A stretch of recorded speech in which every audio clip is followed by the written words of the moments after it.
even in the times when I felt so alone, I can relate to David a lot. Like I would honestly, like in my manic episodes, pick up Psalms pretty frequently and just like start singing through the Psalms. And like one of the best medicines for combating and aiding recovery is honestly not to sound like not overly simplistic, but like I really believe it's the gospel.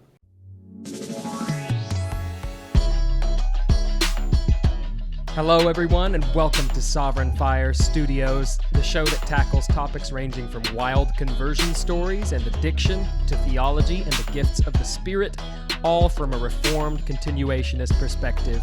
I'm your host, Mason Skaggs. Hello, and welcome to Sovereign Fire Studios. I'm your host, Mason Skaggs, and may peace and joy be multiplied to you and your household. We've got a great show for you today with Mr. Jonathan Hunter, talking about his experience with mental illness and God's work in his life. We're going to bring him on in a second, but first, I want to tell you a little bit about him and a little bit about the show. So, Jonathan is a beloved brother in Christ. He's a missionary, formerly overseas. He's a mission-minded, kingdom-minded man, and he and I attend the same church.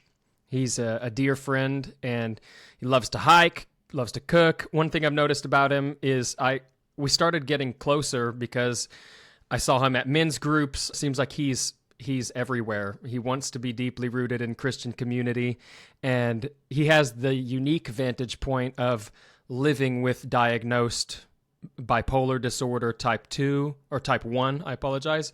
And this is a topic that is deeply interesting to a lot of Christians, highly misunderstood as well. And it packs a lot of meaning into how we should love our brothers and sisters who deal with mental illnesses. So I wanted to have a conversation with him. But before we begin, I want to say thank you for tuning in. Thank you so much. If you like what we're doing here, pause, give us a 5-star rating. If you haven't rated us yet, how dare you? Simply put, that's preposterous. Go and do it now. Like this video and subscribe to the channel to keep up with content. We drop a new episode every other Wednesday. We're 100% listener funded. So if you feel led, become a Patreon subscriber for as little as $5 a month. You'll get access to an amazing exclusive show called War Stories. It's a show where we get a little more fringe. We'll be discussing topics like astral projection, demonic encounters, near-death experiences with guests. I tell in-depth stories from my past of drug dealing, Satan worshiping, darkness, all while keeping Christ firmly at the center. So check that out. Become a Patreon subscriber. Without any further delay, let's get into our discussion with Mr. Jonathan Hunter. Jonathan, how are you doing, brother? I'm doing pretty well. Can't complain. Super excited that we got some sunshine, and it's like high 50s in January, end of last day of January. It's beautiful. Within like 10 days, it's gone from negative 30 to 60 degrees here in Kansas City, Missouri. So yeah, wonderful. So Jonathan, tell us a little bit about yourself. Yeah, so I always kind of start out sharing a fun fact that is that I was born in Mexico. So a lot of people don't know that about me, or when I do share it, they forget. But I do have dual citizenship. Started out my life out there, but was only there for a month. So it's kind of just a silly joke. But I moved around quite a bit growing up. Parents were in ministry, and we ended up in Kansas City area in 2007, where I finished up high school, and I've just found myself here ever since, and currently, I've been at Emmaus here in Kansas City for about four years, since basically 2019 is when I started going there, and work in IT, healthcare IT, as a business analyst right now. Yeah, and you hit on a couple of other things. I enjoy music, enjoy playing guitar. I did a little bit of gardening, still have aspirations for that. I love to learn. I'm easily drawn into new hobbies, which sometimes I have to put a rein in on that. Pretty well traveled, been to several continents, about like 16 countries, doing different mission work. Just gotten a lot of experience working with different people groups. Man, very cool. And so before we get into the mental illness discussion, tell us about what age did you come to Christ? What was that? What was that experience like? I came to know Christ at the age of 5. However deeply you can know Christ at the age of 5 with that childlike faith. I mentioned that I grew up in a home where my parents were in ministry. At that time, my dad was a pastor of a local church in Nebraska.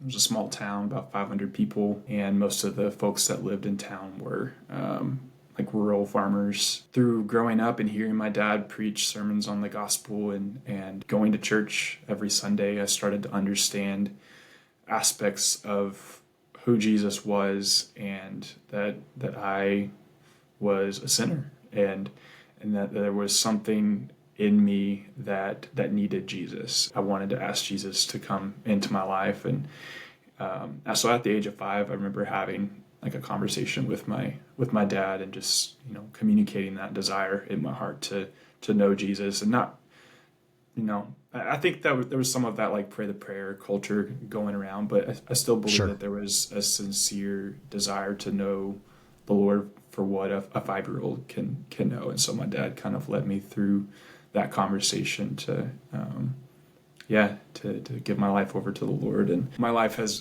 been filled with ups and downs for sure since then. But I believe that at the age of 5 was when I came to know the Lord.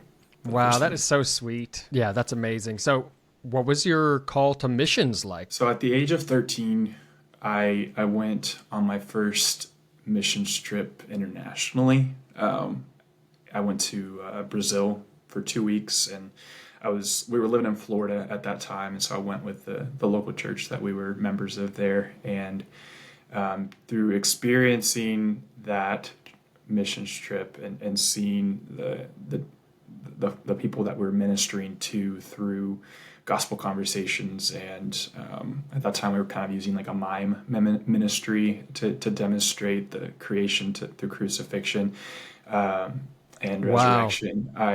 That's kind of like a hack if you don't know the language. It kind of feels like a movie, but there's also kind of a storyline going with it. Coming off of that trip, I knew that I didn't want to ever go overseas again and have it be for that short of a period of time. What led me to go in the first place was, I would say, just probably somewhat impacted by my dad being a missionary, but also just understanding the call of the Christian is to make disciples and to go to the nations, and God just put that desire on me to go. Wow, something that He brought about. And I like adventure too, and there's something adventurous and about experiencing a new culture as well. Absolutely, yeah. Praise the Lord, dude. And you can kind of see how God made you the kind of person who is eclectic in what you like. You love people, you love adventure, and so he's given you these gifts to kind of fit you into many different circumstances or people groups. And I think that's awesome, dude. You've had the unique experience of living with a diagnosis of bipolar disorder type 1. When were you first confronted with like the reality of mental illness in your own life, and what was that experience like? And if you could even describe to us what, for those who don't know, what bipolar disorder type 1 even is. Sure. Yeah. And kind of just a preface to all that, this is coming from my experience. I'm not an expert on this, but also each person that goes through their own mental health experience, mental health crisis, mental illness, like it's going to be, somewhat unique to them. Right. But there are trends to a degree that you can see across different diagnoses. For me, when I first experienced mental illness was in 2013. Up to that point, I had always been someone that was highly engaged in all kinds of ministry, both throughout high school, into college. I joined a missions program here in Kansas City through the local seminary, and was trained and went overseas for 4 months and did missions, and was a part of that program for two years in a row. And then the third year, I basically was like a team leader, and was taking a group of guys to India with me. And during that time in India was when I began to experience symptoms of mental illness for the first time. And I didn't understand what was going on, and neither did anybody else that really that was with me, or that I was communicating to about what I was experiencing. What kind of things were you experiencing? Yeah, so it started out where for 7 days after being overseas for about 2 months. And first of all, like, India is, for those of you who have never been, it's different in each part of the country. But where I was at in the city is very, just culture shock for the first time in my life. I'd never experienced culture shock. So just heightened stress immediately. And then added on to that, I was 21 years old and responsible for other guys, and felt some responsibility as well for a team, 2 teams of women that were at different parts of the country. And so there was some of that kind of like stress that was being brought on upon me, and coupled with like fear of failure, approval of man, some of those things as well that were feeding into all of that. So carrying that, it led me to a place of basically for 7 days experiencing like what I describe as mental and emotional paralyzation.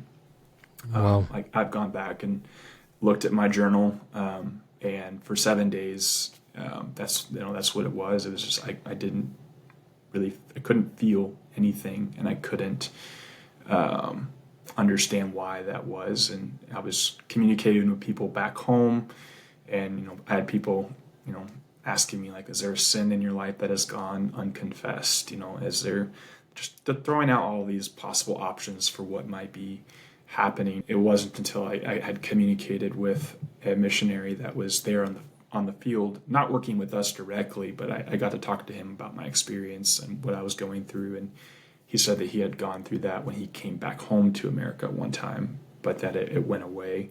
So that gave me some hope.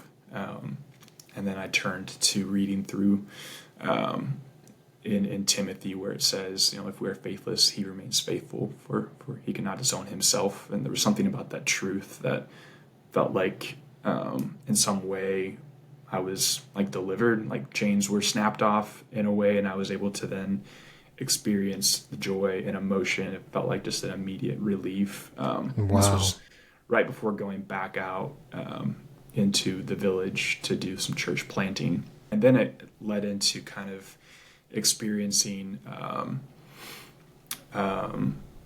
feelings of like delusion. I tried to do my best to just relax when we got out to that last village, but there were just things that happened that led to me experiencing situations that felt to me as like spiritual warfare.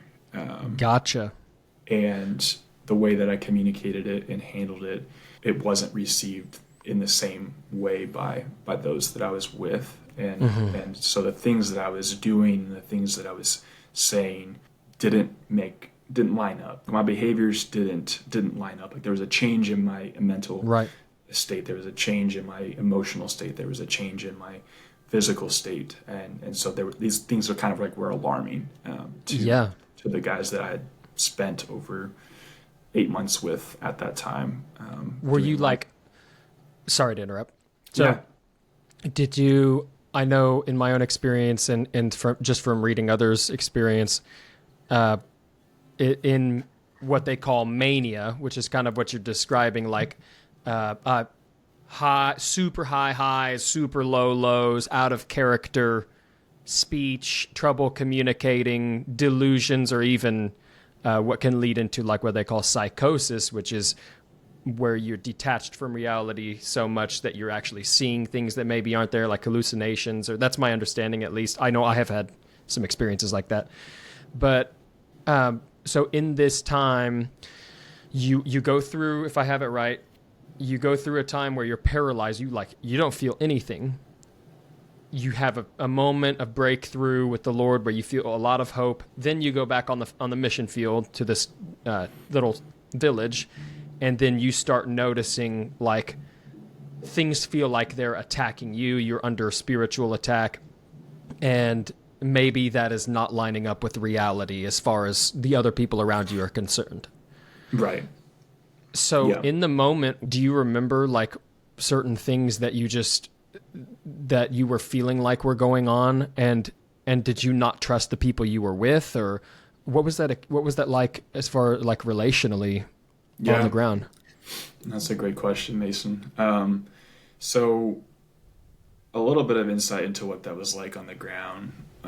It would be like, an example would be, I'd be walking past like a set of dogs, and just the way that they were barking and looking at me, it didn't feel just like a normal dog barking and looking at me. It felt like it was like demons Evil. Evil, Yeah. trying to attack me. And all the while, like, there was a wedding going on in a village, like preparing to happen, and they were like worshiping foreign gods and sacrificing things and just like this celebration. So like I sort of like was feeling all of this that was happening for several days, night and day.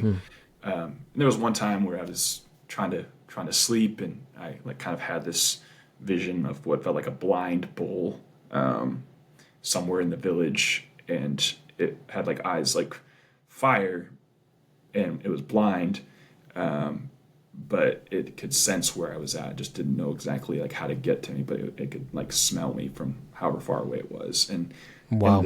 in the vision, I could sense it like tearing through that entire village until like it got to the gate of our place where we were staying, and like right when it was about ready to break through where we were at in that vision, in that dream, I woke up. And so those are just like a couple of experiences, and I've had some of this happen even like after that, where after coming back to America and going through different seasons of stability, and then experiencing symptoms again.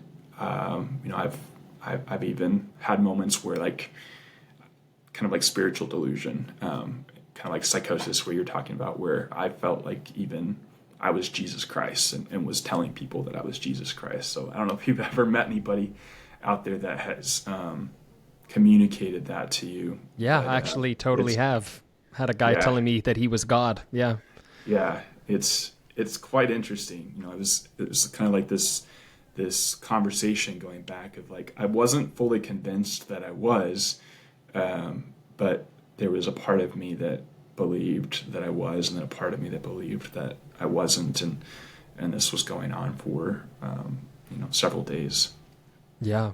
Brother, thank you so much for sharing those kind of things.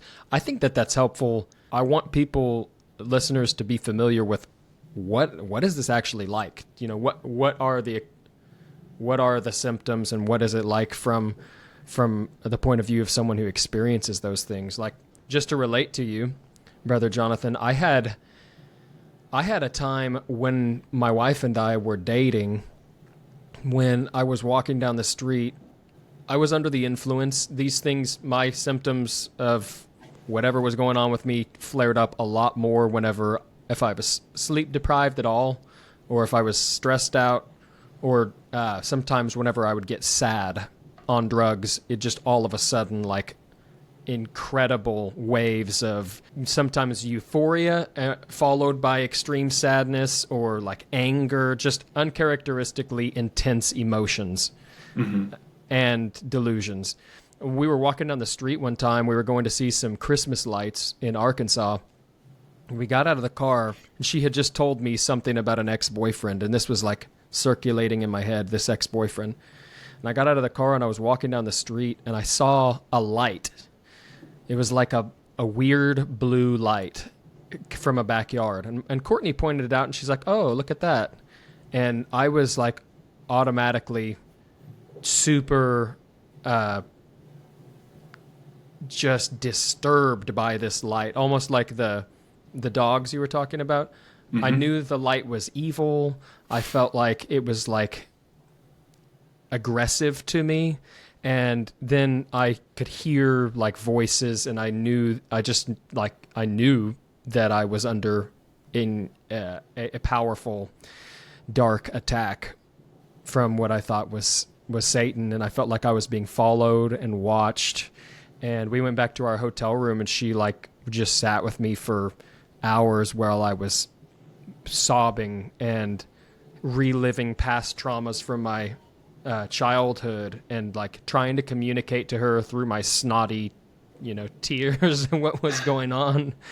But I bring the listener there, and I even share that with you so that people understand this is a real thing, and it's not something that we can't deal with as Christians. We have a response to it. And I think we have to be careful as well as Christians to not, and I want to be careful with how I say this, but to also not over spiritualize like some of those things, as like it is strictly and only demonic, and right, and there very much could be something that is going on in someone's life that is rooted in their physical health, their emotional health, and like stress plays a huge role in that. And I think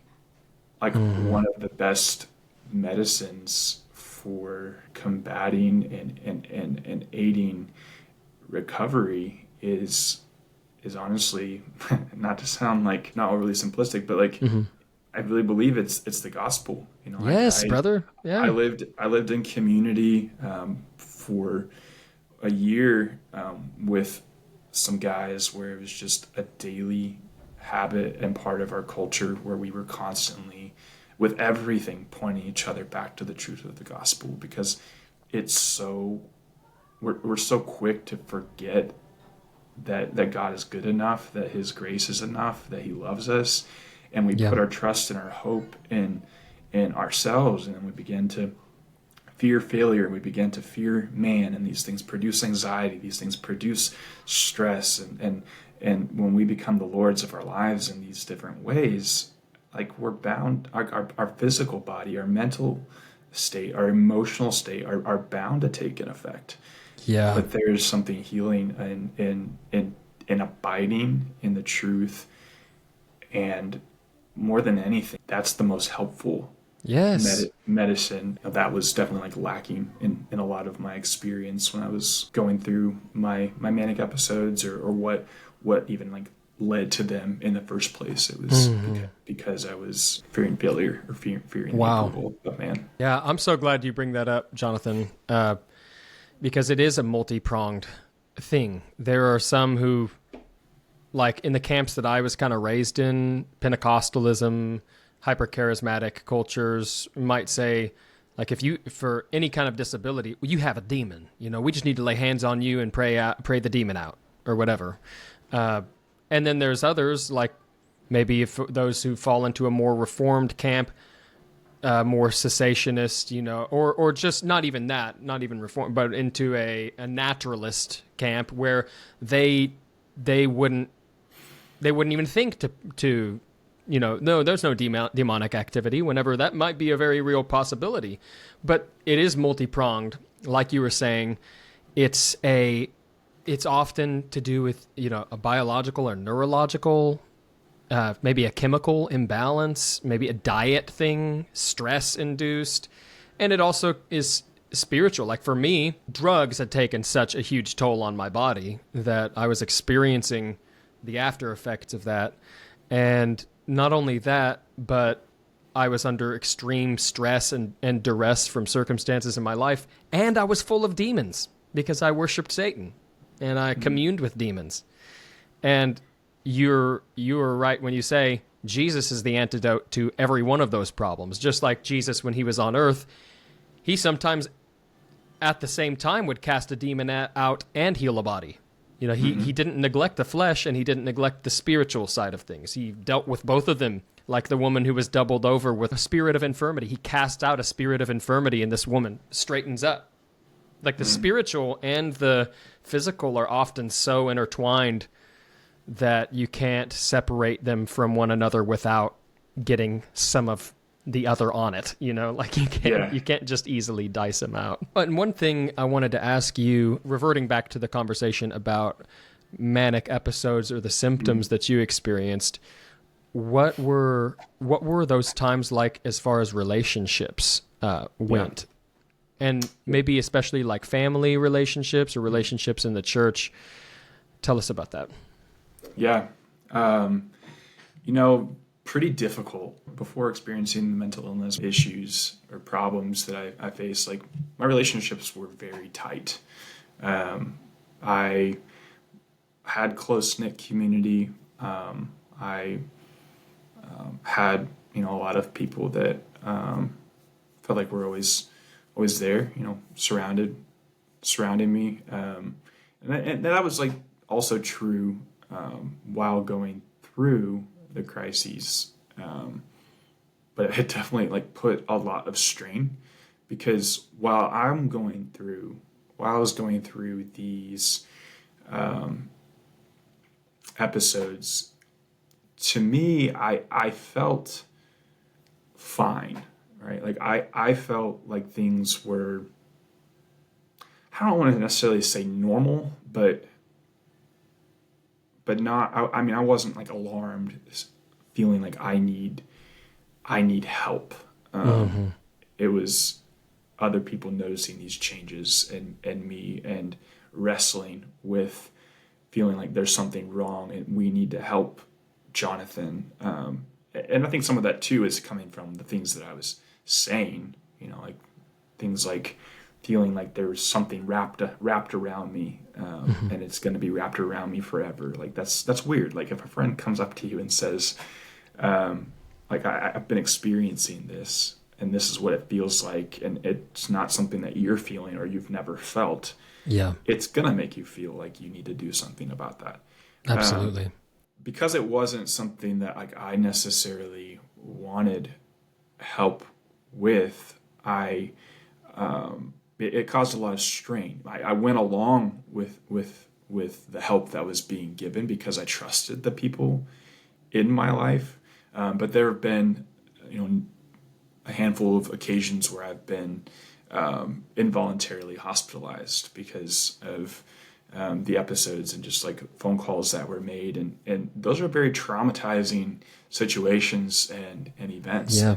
And because of that, it caused me to be very bitter and angry towards my parents and towards people in my life. And when it comes to the church, like I even know that like there were times that I would go to church and there were people that knew that there was something going on in my life and they tried to express care and love, but I wasn't able to receive that care and love. I felt like I needed space, and so like I kind of responded harshly and I pushed them away.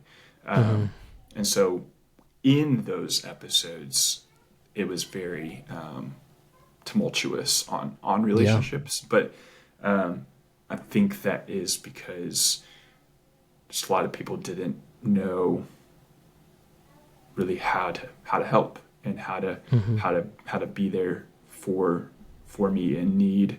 And we're trying to like fix a problem or at least that's how I felt. And I think some of it Yeah, was coming from the pride in my own heart too. certainly. Yeah. Okay. Man, that makes sense. So if correct me if this is wrong. When you were Yeah. having one of these episodes, there were times when you were involuntarily committed to Mm. facilities. There Yeah. were times when people tried to offer help or maybe direction, something, even at church, and maybe it didn't go over well. So two things, if you would talk about these involuntary like facilities hospitalizations, and then let's segue into like what things were helpful and what things weren't helpful, and what advice you would give to someone as they're trying to love a brother or sister who they sense something is off, or they've you know someone who has exhibited signs or symptoms of something like this. Yeah, for sure. My episodes were not induced by substances. Like they came upon naturally, if you will, Right. by just the circumstances of life and the way that I was like coping, I think, with life. And I think there's also an aspect of spiritual in there. But hospitalization, it's difficult. Like you might be going by ambulance and then you go to the emergency room and you're evaluated through a list of questions, and then based on kind of their evaluation of how you're answering those questions, they determine if you need to actually go into the hospital. And if you have like a guardian or someone who really believes that this is something that you need, then I think like even if you wanted to walk out of there, like you don't have that ability. Like you have to go to the hospital, and so next you're kind of shuttled to the next hospital, potentially if they're at different facilities, and so you're admitted into the inpatient psychiatric floor of the hospital, or maybe the whole building is reserved for that. And it's not like the movies, like the movies portray. I think it to look a certain kind of way. It is more of a therapeutic environment, but when you were first there, especially when you don't want to be there, it's a lot to take in. They make you strip off all your clothes, they watch you do that, which is like so it just dehumanizing. Your dignity. Like I tried to fight it every time, like leave the room, but like no, like it's not something like they have to watch you in case you brought something in, and then they do all their tests and stuff, and there's music therapy, there's art therapy, there's different kinds of like cognitive behavioral type therapy stuff. There's time to like read books, watch movies. You get to interact with other patients. You can receive like a sound machine, paper for sleep.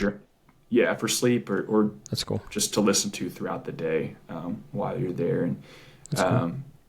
My experience was just really interesting. Like I honestly was having like a lot of gospel conversations with patients while I was there. Wow. And it felt like the psychiatrist was trying to always communicate like you need to be less spiritual in your talk, in order to be able to like leave. Like you need to recognize like, because sometimes like, in my manic episode, like I was like hyper spiritualization was kind of a symptom that came along with it, where I was thinking things about myself that weren't necessarily true. They were trying to like get me to this place of like recognizing and agreeing that and even though I understood what was going on, it sort of felt like this game in a way where I had to play their game in order to be able to get out and to function again outside of the hospital. So there have been some pretty rough times too, just like them trying to make you go to your room, and you don't want to go to your room right then and there. So then they try to like force you to go to your room. And I've seen some pretty difficult things in there as well, because some people are in the hospital because of substances, or some of their symptoms are more severe. Thank you for sharing that. Before you move on, brother, I recognize what a sensitive topic that is. And I know for my own times being hospitalized, some of the saddest time of my entire life was just, being involuntarily hospitalized. So thank you for sharing that with us. I have so much compassion and love for you, and I'm thankful for you sharing that, man. But there was another question that you had asked me kind of with hospitalization. There were things that people said or did trying to help you that were unhelpful. Thank you. What things were unhelpful, and what things do you wish maybe people would have done, or what things did people do that were helpful? Some of the things that I've shared with people in this is, even if what I'm saying doesn't make sense, or what somebody is saying to you doesn't make sense, you can tell that maybe they're not well, or it appears that things aren't lining up. Arguing with that person to try to get them to see the delusion, or to get them to see the lack of sensibility. It isn't helpful, but at the same time, like, just going along and agreeing with everything isn't helpful. Right. I think being there, providing that like support, being that person that is a listening ear, was always one of the most helpful situations that I was in. Possibly providing like transportation, making sure that you're someone that can be called if they need help. Offering to cook, offering to invite them over to your house for a meal. Because honestly, I think one of the things that led things to get more severe is isolation, and lack of people reaching out from a place of like a genuine invitation.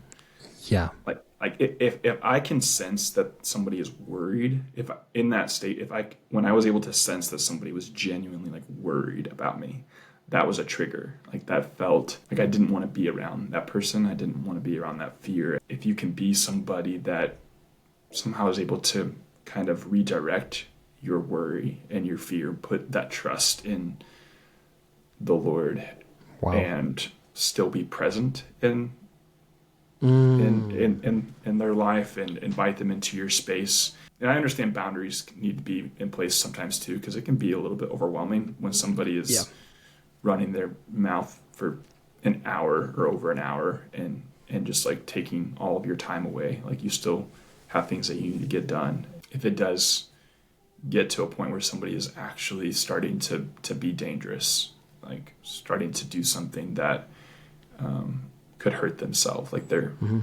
then I think it's time to think about having more of like a professional intervention. For sure.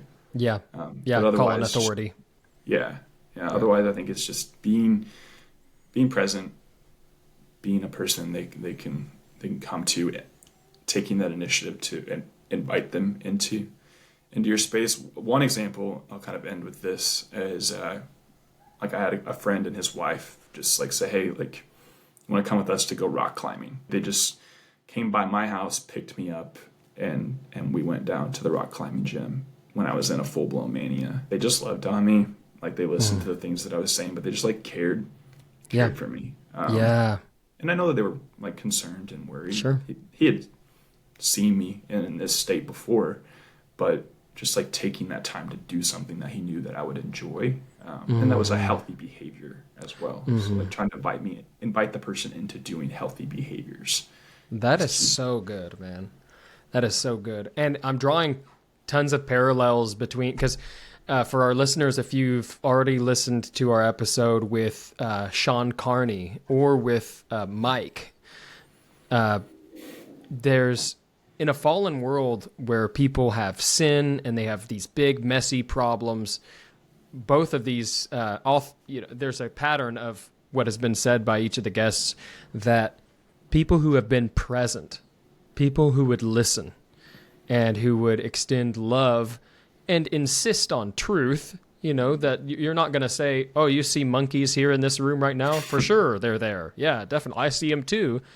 Just like if somebody is struggling with a sin problem like adultery or homosexuality, you're not going to say, oh, you think that's a good idea? That's your identity? That's great. Go ahead and do that. You'll insist on the truth, but you will also like to just be present and listen and invite them into your life. Invite them into, like Jonathan said, healthy behaviors, healthy coping skills, and just be a source of joy and a source of love for the person. That's what Jesus calls us to do.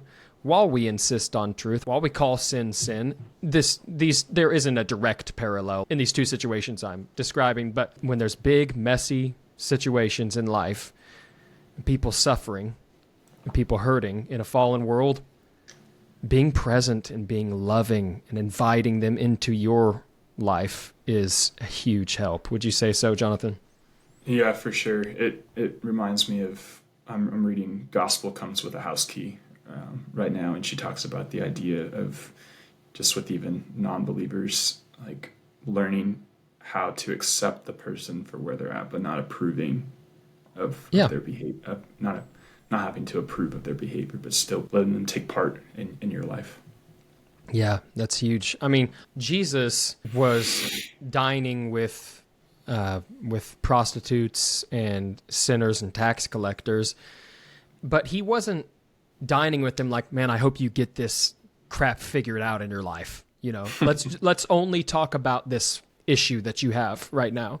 He was, of course, he was also the Lord Jesus Christ, the perfect man and God man, but he loved on people. He shared meals with them. He did normal everyday stuff with people while proclaiming the gospel to them, while demonstrating the gospel with signs, wonders, healing, I'm sure incredible words of wisdom and comfort and encouragement to these people, while just doing normal stuff with the most broken people on the planet. So that's instructive for all of us, for sure. What are some things that people should avoid doing if they notice out of character behavior, or they have a loved one who struggles with mental illness? Avoid arguing, avoid offering them substances. It's like a serious, like alcohol is not something that is going to be helpful. I would recommend not even inviting that person into an environment where that's going on while they're in a manic state. Shaming them, saying like you should have done this, like you should have stayed on your medication.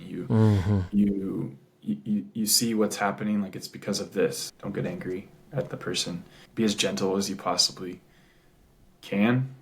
Also, from my personal experience, don't be secretive in things that you're trying to do. Like I love my parents, so if they listen to this, that's okay. I've shared with them before that this is something that I don't want to happen. Like when you're in a healthy state, I recommend writing out kind of your own crisis intervention plan for what can be helpful. It was communicated to me, like, can we come over to your house and talk to you, to be with you? And so I agreed to that, but I didn't know that my house was going to be filled with at least 8 other friends of mine to get me to see what they felt like they had been seeing and try to get me to go to the hospital. Like it felt like an ambush. I didn't tell them like they couldn't come in, but I really wanted to do that. Yeah, sure. So yeah, just don't be secretive, be honest, be gentle. Those are some things. I'm sure I could come up with some more. That's great. But that's a starting place. Yeah, those are really helpful, dude. Thank you for sharing those. Now, how are you thinking through medication as it relates to mental illness. Talk a little bit about that, because I know both of us have experience with medications as it relates to mental illness. For me, mental illness and addiction, and Sure. I have a mixed relationship with medications. I, from my personal standpoint, they can be very helpful. They can even be necessary at times. But I distrust pharmaceutical companies about as much as I distrust Satan himself. Oh, man. I mean, Wow. there's no group That of is strong. there's no group of companies on the planet that are more corrupt than pharmaceutical companies. They will repurpose medications that have long since lost their or been disproven to be effective. They will repurpose them for random assorted ailments just to keep making money. That being said, medication is a gift from the Almighty. It's like can be so effective and so helpful. Sure. So anyway, how are you thinking through those things? It hasn't been until pretty recently that I've started to do a lot more like actual reading on some of the things that you're talking about with the pharmaceutical companies, or even like the background of how medications become FDA approved, and what does it mean for a medication to actually be effective, for a psychiatric medication to be effective, and the different types of purposes and of those medications, and the trials that were done. So initially for me, when I experienced my mental illness, I went through about 2 or 3 different diagnoses before they felt like bipolar type 1 was the most accurate. And for me, through that process, experienced being put on a lot of different types of medications. Some of them were antipsychotic medications that caused me to actually like not even be able to chew. I remember specifically there was a medication that I had been on for about a month, and I was trying to eat a meal at the dinner table, and I felt like I couldn't open my jaw to continue eating, and I like begged my dad to like let me stop taking that medication. And so I was able to get off of that medication. The whole time I haven't wanted to be on medication. I've just trusted the people in my life who have said, this is what we want you to do because we care about you. Right. And that's starts from like, I think, a core belief that like my life is in his hands anyways. Yes. I should be wise with what I put in my body. Sure. But at the same time, like if I'm listening to people that I know genuinely care about me, that are not intending to harm me, I had gone into not resisting the medication initially, just accepting the different types. Some of them were injections, some of them have been by oral tablet. Most of them that have seemed to have been effective is a mood stabilizer. But even like that term, mood stabilizer, is I've been just kind of learning like how we name medications and why we name them, what we name them, and how even that's kind of coming just from trying to drive pharmaceutical sales to some degree. But Sure, yeah. I haven't enjoyed being on medication when I've been on it. Like I've experienced symptoms of lots of lethargia, if that's a word. It is.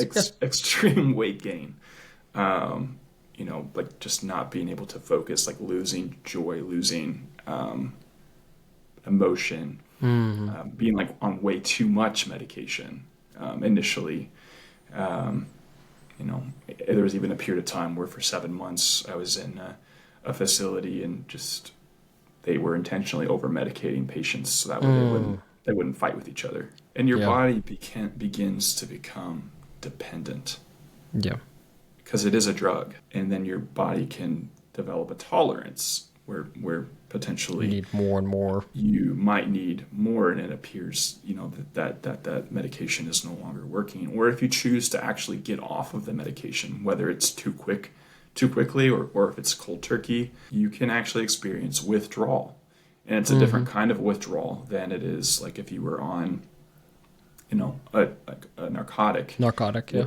When you're taking it daily, if you're taking it daily as prescribed for, let's just say, a year to 10 years, you're doing that every day. It's in your bloodstream, it's in your spinal cord, it's in your neurosystem. And now you're getting off of it.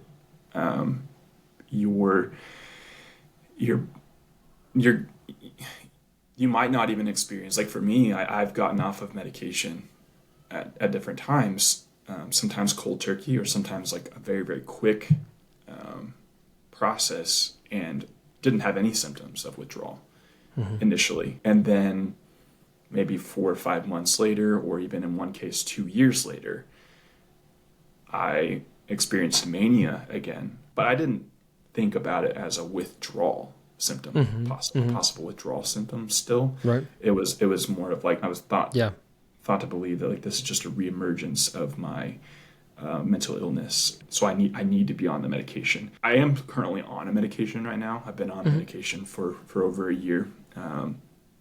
And, I've done well. It's been effective.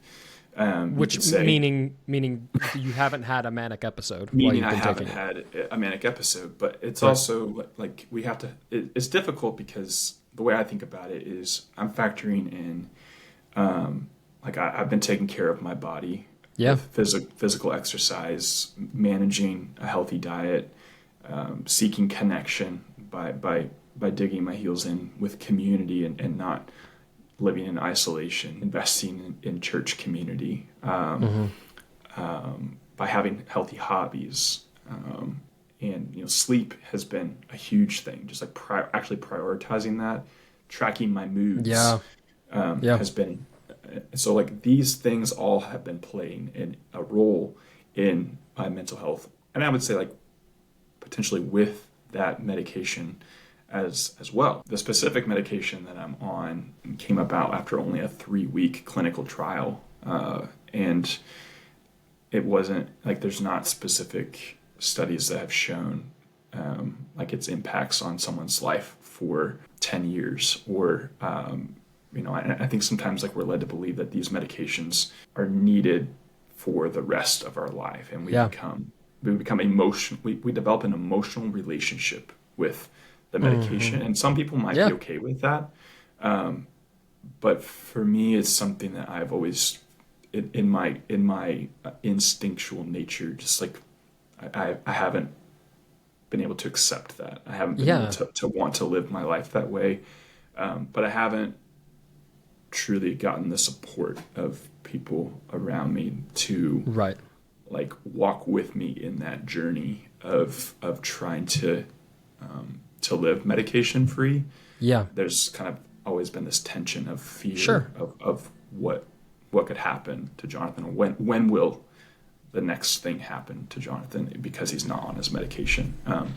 Which is there's that it's an understandable reaction from people that love us, that don't want to see us suffer, don't want to see us revert back to old behaviors. But it sounds like to me that you have questions and you're submitting your questions to a larger to the people around you that love you, and that's a good example for anybody who's listening to this that is like in a similar situation, wants to be medication free. Like, don't make that decision in a vacuum. That's always, I mean, if you're hiding something, that's always a good sign that you probably shouldn't be doing it, even if it means you're just hiding, stopping something you've been taking or whatever. Yeah. Putting a quick plug on something that I've been using to kind of think through this, that's been helpful. One website is, if you look it up, it's called Inner Compass, INNER, theinnercompass.org. They have a lot of helpful information to provide just with learning about medications and thinking about them. And if you are even in that process of maybe you're wanting to think about tapering off of a medication, they have kind of like a companion guide, kind of like a 9-step companion guide to think through the different angles with even like journal prompts to reflect how you're feeling about everything before you even begin to take action steps to talk to your doctor or to talk to family members. I want to honor your time, but would you tell us really quick, talk to us about how God has been faithful to you even through manic episodes? Even in the times when I felt so alone, I can relate to David a lot. Like I would honestly, like in my manic episodes, pick up Psalms pretty frequently and just like start singing through the Psalms, and you can just like almost see the bipolar type nature of the Psalms in some ways, with just how they fluctuate back and forth in emotion. And I feel like God's like used the Psalms to be just a guide and an encouragement to me, and to give me a zeal for clinging to Him and in prayer. And yeah, that's awesome, man. Okay, so I ask this to each of my guests. Man, what's so great about Jesus that you would give up living a life of just selfish pleasure and sin? What's so great about Jesus? I think about His steadfast love that is from everlasting to everlasting.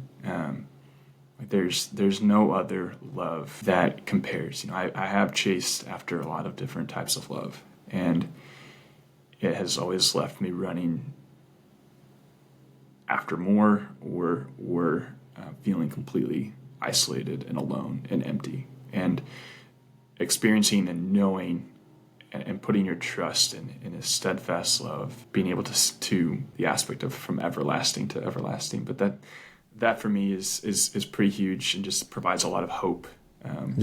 Hope for me, and letting that truth sink in like a dye in wood is kind of how I think about it, and just permeating my life to produce fruit in different areas. Yeah, that's beautiful, Jonathan. So where can people keep up with you? Do you have social media? Do you have anywhere people can connect with you? If not, we'll cut this part out of the show. Yeah, I mean, feel free to find me on Facebook if you want to. Sometimes I'll post encouraging things that I'm listening to or learning from different pastors on Facebook. Jonathan David Hunter. I do have a hope and a goal to help men just try to develop healthy habits, emotionally, physically, mentally, spiritually. So if you do know somebody that's struggling and they want to talk to somebody, I'm not a clinical professional, but I can be a friend and can provide some support to them. Thank you again for joining us today and talking to our listeners, Jonathan. You're an amazing blessing to the body of Christ. You're really, to you listeners, if you know somebody who may need help, or you yourself need help, don't delay. Reach out to those people around you that love you. Reach out to people that you can trust, and tell them, don't hide things from them. Tell them your experiences. Like you heard us talking about, be frank with them about the things that you see, the things that you're perceiving in your life. Listen to what they have to say to you in response. Get help. Yeah, I mean, 988 is a great number if you don't know it already. If you feel like you're truly in a mental health crisis. Yeah. But I think as the church, truly trying to create that culture where if somebody is struggling, that we can be talking about what's going on in our lives before it even gets to that point. That's right. Some of the reasons we get to that point is because we aren't living in communion with the body of Christ and with Christ. That is so good. That's such a good reminder. Yeah, so that's all the time we have for this week. We'll catch you next week. May the Lord bless you and keep you, make His face shine on you, and be gracious to you. We'll see you next week.